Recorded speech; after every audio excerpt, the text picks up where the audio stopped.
ఇది తెలంగాణ ప్రభుత్వం విడుదల చేసిన ప్రజాపాలన దరఖాస్తు అప్లికేషన్ ఫారం. కాంగ్రెస్ ప్రభుత్వం అమలు చేస్తున్న 6 గ్యారెంటీల లబ్ధిని పొందేందుకు ఈ అప్లికేషన్ ఫారంలో అడిగిన అన్ని వివరాలను కరెక్ట్ గా నింపాల్సి ఉంటుంది. ప్రజాపాలన దరఖాస్తులను ఎలా నింపాలో ఈ వీడియోలో చూద్దాం.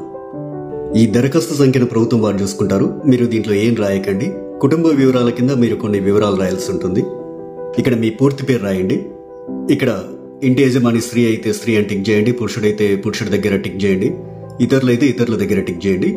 మీరు ఏ సామాజిక వర్గానికి చెందినవారో ఇక్కడ టిక్ చేయండి.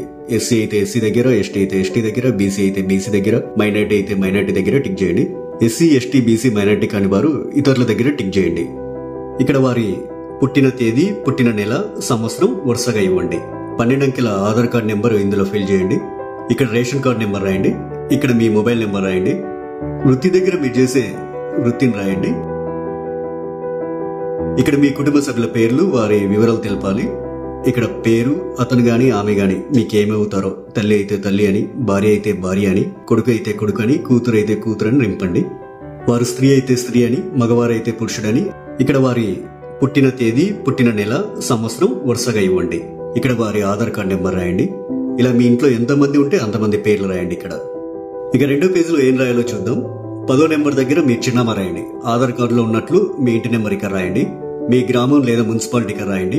ఇక్కడ మీ వార్డ్ నెంబర్ రాయండి. ఇక్కడ మీ మండలం పేరు, తర్వాత మీ జిల్లా పేరు ఇక్కడ రాయండి. ఇప్పుడు అభయస్థం గ్యారెంటీల సెక్షన్ కొందాం. గ్యారెంటీల పథకాలు లబ్ధి పొందేందుకు మీరు ఏం చేయాలి, మీరు ఏ వివరాలు ఇక్కడ రాయాల్సి ఉంటుందనేది చూద్దాం. ఇక్కడ కావలసిన పథకాల లబ్ధి కొరకు మీరు టిక్ మార్క్ చేయాల్సి ఉంటుంది. మహాలక్ష్మి పథకంలో భాగంగా ఇక్కడ 2 పథకాలు ఉన్నాయి. మొదటిది ప్రతి నెల 2500 ఆర్థిక సాయం పొందేందుకు ఇక టిక్ మార్క్ పెట్టండి. ఇక రెండోది 500 రూపాయలకు గ్యాస్ సిలిండర్ పొందేందుకు ఇక టిక్ మార్క్ పెట్టండి. 500 రూపాయలకు గ్యాస్ సిలిండర్ కు సంబంధించి మీరు కొన్ని వివరాలు నింపాల్సి ఉంటుంది. మొదట ఇక్కడ మీ గ్యాస్ కనెక్షన్ నెంబర్ రాయండి. ఇక్కడేమో మీకు గ్యాస్ సరఫరా చేస్తున్న కంపెనీ పేరు రాయండి. మీరు సంవత్సరానికి ఎన్ని గ్యాస్ సిలిండర్లు వాడతారో ఆ సంఖ్యని ఇక్కడ రాయండి. రైతు భరోసా పథకం కింద లబ్ధి పొందేందుకు ఇక్కడ కొన్ని వివరాలు ఇవ్వాలి. రైతులు ప్రతి ఏటా ఎకరానికి 15,000 రూపాయలు పొందేందుకు ఇక్కడ వివరాలు ఇవ్వాల్సి ఉంటుంది. మీరు రైతు అయితే ఇక్కడ టిక్ మార్క్ పెట్టండి. ఒకవేళ మీరు కౌలు రైతు అయితే ఇక్కడ టిక్ మార్క్ పెట్టండి. ఇక్కడ మీ పట్టాదారు పుస్తకం నెంబర్లు రాయండి. మీరు సాగు చేస్తున్న భూమి వివరాలు అంటే సర్వే నెంబరు, విస్తీర్ణం అలాంటి వివరాలన్నీ ఇక్కడ రాయండి. మీరు వ్యవసాయ కూలీలైతే ఏటా ఇచ్చే 12,000 రూపాయల కోసం ఇక్కడ టిక్ మార్క్ చేయండి. ఇక్కడ మీ ఉపాధి హామీ కార్డు నెంబర్ రాయండి.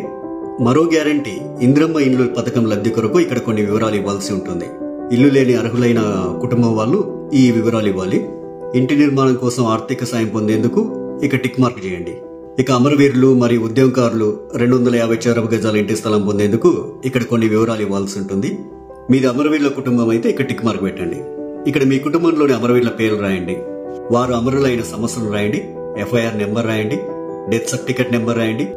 ఒకవేళ ఉద్యమకారులు అయితే మీరు తెలంగాణ ఉద్యమంలో పాల్గొన్నట్లయితే అవును అని ఉంది కదా, ఈ బాక్స్ దగ్గర టిక్ మార్క్ పెట్టండి. ఒకవేళ పాల్గొనకపోతే కాదు అనే బాక్స్ దగ్గర టిక్ మార్క్ పెట్టండి. అవును దగ్గర టిక్ మార్క్ పెట్టినట్లయితే కొన్ని వివరాలు రాయాల్సి ఉంటుంది. సంబంధిత FIR నెంబర్ మరియు సంవత్సరం ఇక్కడ రాయండి. ఒకవేళ జైలుకు వెళ్లి ఉంటే ఆ వివరాలు ఇక్కడ రాయండి. ఇక్కడ జైలు పేరు రాయండి. ఇక్కడ స్థలం పేరు రాయండి. ఇక్కడ మీరు అనుభవించిన శిక్షా కాలం అంటే ఎన్ని రోజులు, ఎంత కాలం అనేది ఇక్కడ రాయండి.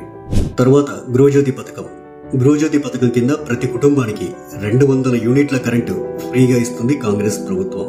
ప్రతి నెల దాదాపు మీరు ఎన్ని యూనిట్ల కరెంటు వాడతారో ఆ వివరాలు ఇక్కడ ఇవ్వాల్సి ఉంటుంది. 100 యూనిట్ల వరకు వినియోగిస్తే ఇక్కడ టిక్ చేయండి. 100 నుండి 200 యూనిట్ల వరకు వినియోగిస్తే ఇక్కడ టిక్ మార్క్ చేయండి. 200 యూనిట్ల కంటే ఎక్కువగా ఉపయోగిస్తే ఇక్కడ టిక్ చేయండి. మీ మీటర్ నెంబర్ను ఇందులో రాయండి. చేయూత పథకం. ప్రతి నెల చేయూత పథకం కింద వృద్ధులకు 4,000 రూపాయలు, దివ్యాంగులకు 6,000 రూపాయలు ప్రభుత్వం ఇస్తుంది. మిమ్మల్ని దివ్యాంగులుగా గుర్తిస్తూ ప్రభుత్వం మీకు ఇచ్చిన సదరం సర్టిఫికేట్ నెంబర్ ఇక్కడ రాయండి. మిగతా వారు వృద్ధులైతే ఇక్కడ, గీతా కార్మికులైతే ఇక్కడ, డయాలిసిస్ బాధితులైతే ఇక్కడ, బీడీ కార్మికుల జీవన భృతి పొందే వాళ్ళైతే ఇక్కడ, ఒంటరి మహిళా జీవన భృతి పొందాలనుకునే వారు ఇక్కడ, వితంతు పెన్షన్ కోసం ఇక్కడ టిక్ మార్క్ చేయండి. చేనేత కార్మికులైతే ఇక్కడ టిక్ మార్క్ చేయండి. ఎయిడ్స్ వ్యాధిగ్రస్తులైతే ఇక్కడ టిక్ మార్క్ చేయండి. పైలేరియా బాధితులు ఇక్కడ టిక్ మార్క్ చేయండి. బీడీ టేకేదర్ జీవన భృతి వాళ్ళు ఇక్కడ టిక్ మార్క్ చేయండి. ఈ అప్లికేషన్ ఫామ్ కు మీ ఆధార్ కార్డ్ జిరాక్స్, తెల్ల రేషన్ కార్డ్ జిరాక్స్ కాపీని జత చేయాల్సి ఉంటుంది. ఇక్కడ మీ సంతకం, ఇక్కడ మీరు అప్లికేషన్ ఇచ్చిన తేదీ రాయండి.